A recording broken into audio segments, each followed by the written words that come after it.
written by Paul during his 3-month visit to Corinth.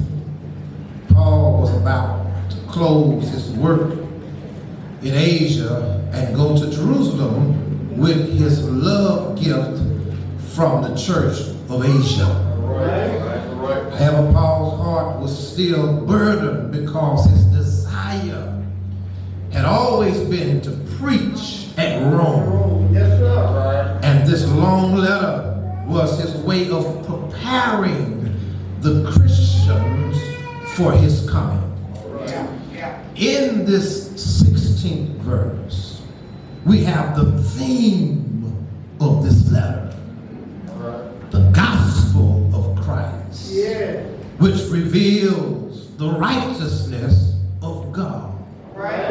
Well, the question comes to mind then, what is the gospel?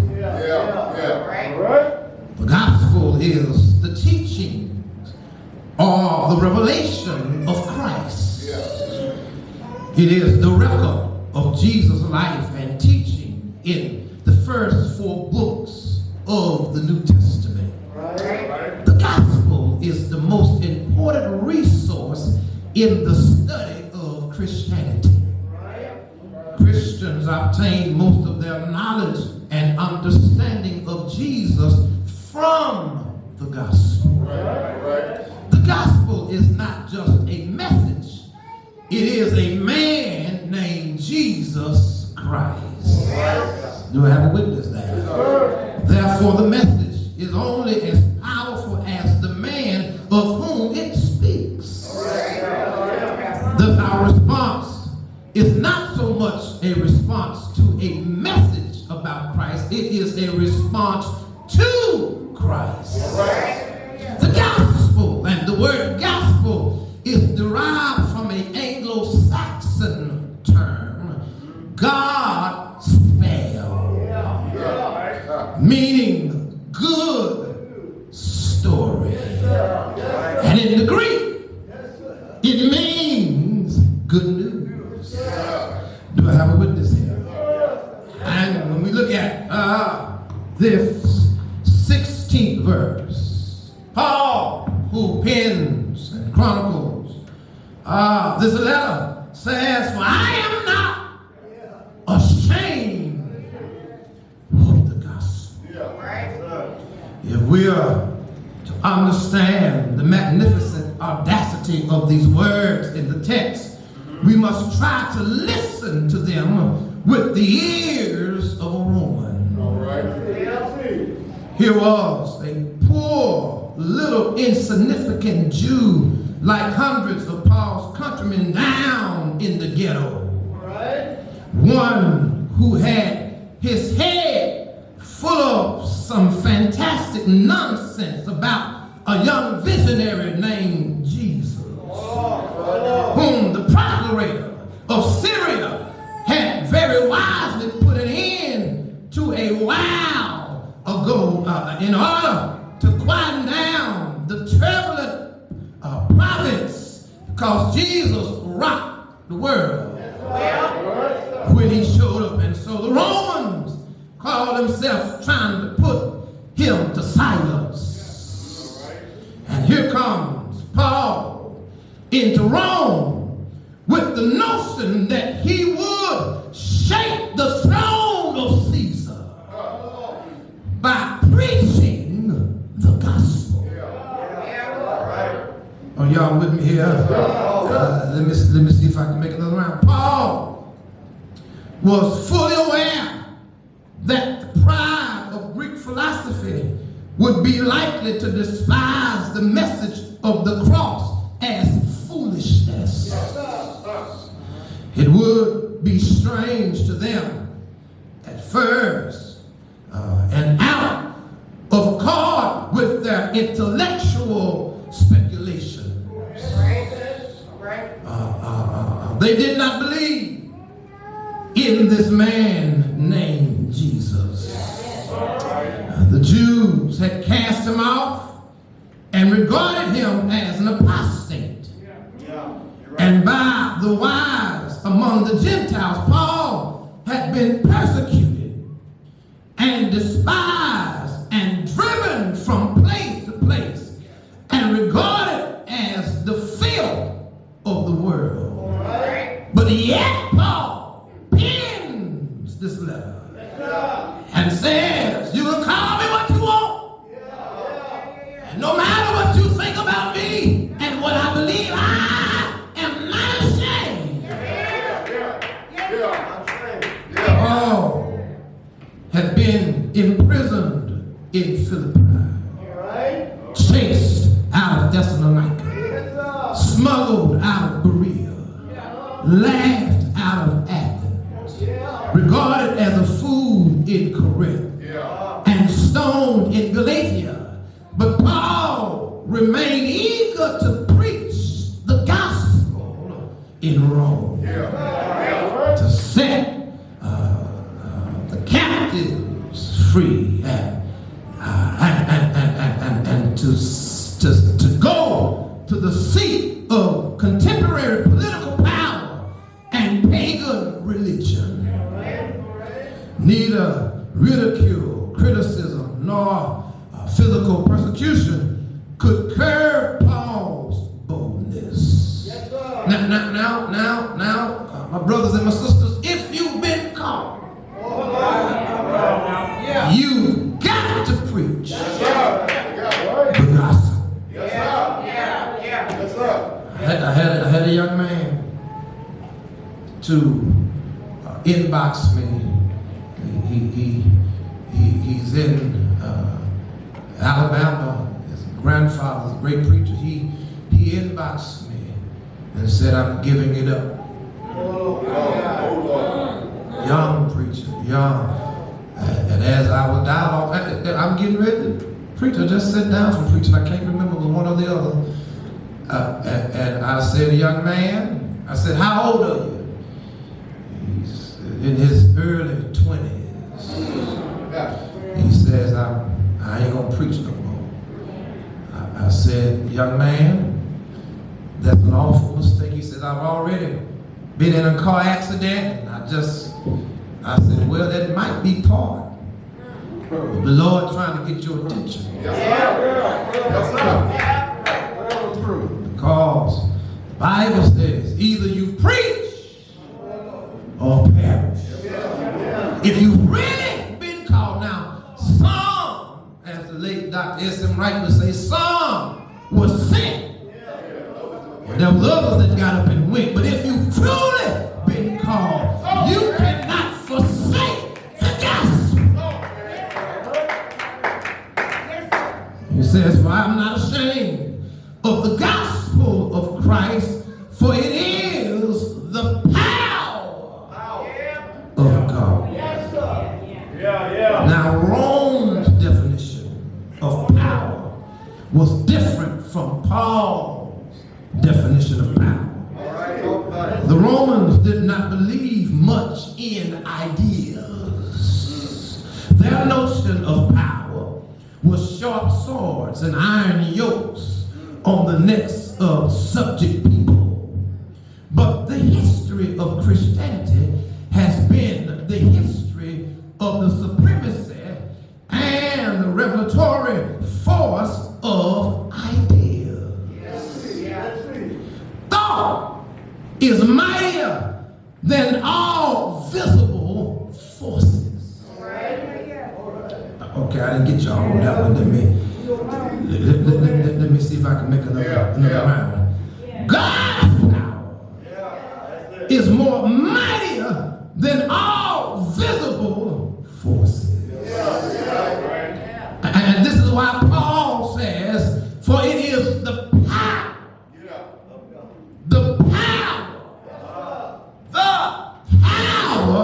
of God. Now, the Greek word for power is dunamis, in which we get our English word dynamite and dynamic from. The gospel as the power of God can be like spiritual dynamite. Under certain circumstances, it has a devastating, even destructive effect demolishing worldviews and traditions, paving the way for new construction. The Word of God, the gospel, has a way of breaking up fallow ground.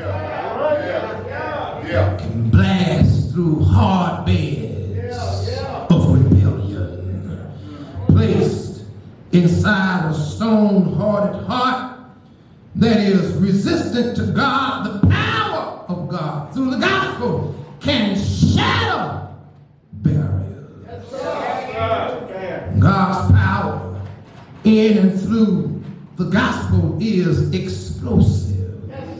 I don't mean no harm, but you ain't got no business going to sleep on the gospel.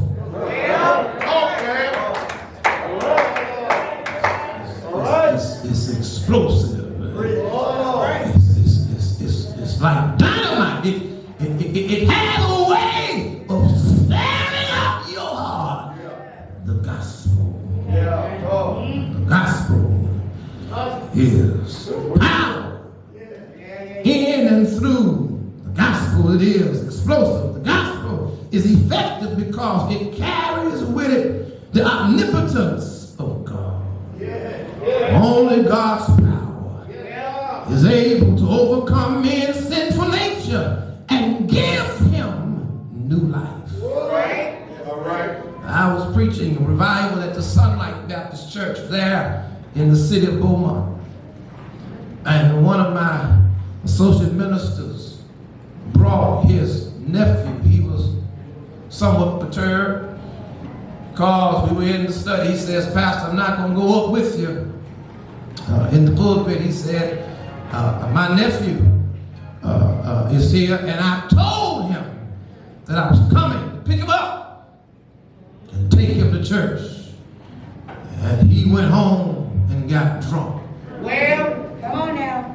He said, and since he's back there drunk, I'm going to sit in the back. I just want you to know so that you wouldn't think I was being rebellious by sitting on the very back pew, but I need to watch my nephew because he's not in the right state of mind.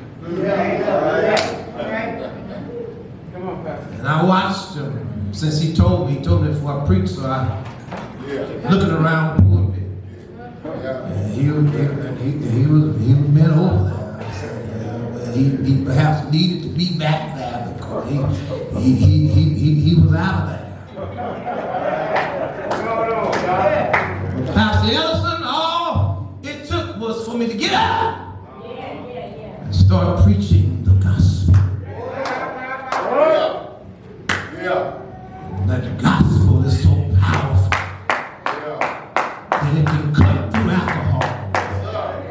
And while the gospel was going forth, the gospel sobered him up. And I watched him go from leaning over to sitting up. And that gospel got to working on him. And got to turning him this way and turning him that way. And before I knew it, when I looked up, he went from the back row all the way down to the front row with his hands up. I'm trying to tell you that the gospel has power.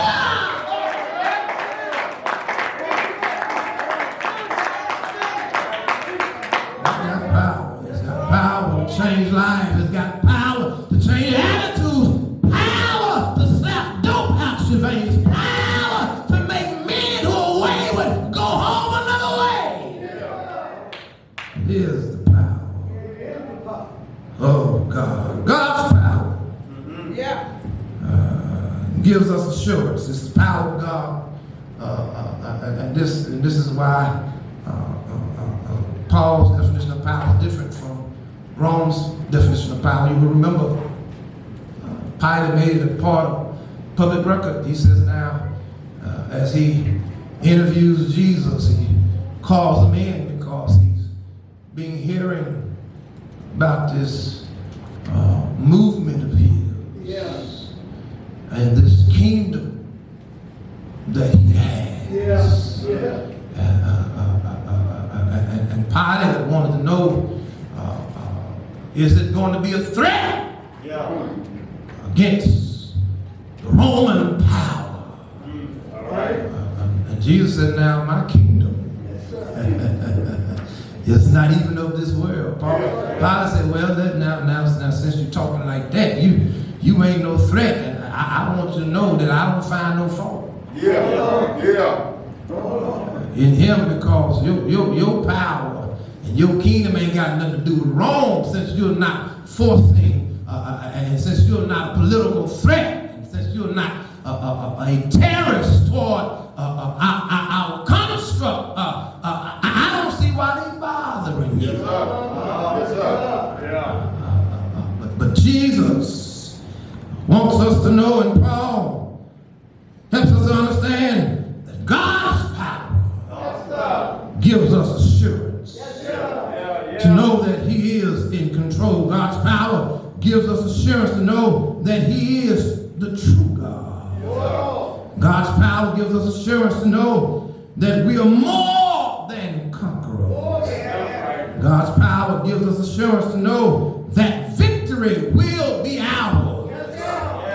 The power of God gives us motivation to deal with our problems, inspiration to hold on to the faith, confidence to force and face the future, and the certainty of a glorious finish. God has power.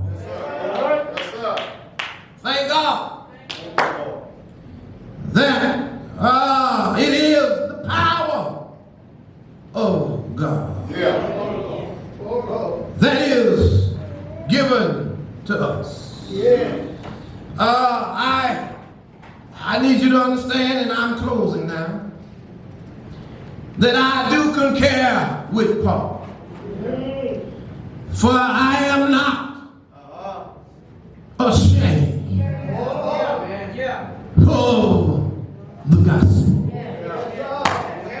I was listening to the tribute to the pastor. And I was listening at how he's had to talk throughout his pastoral career, proclaiming the gospel.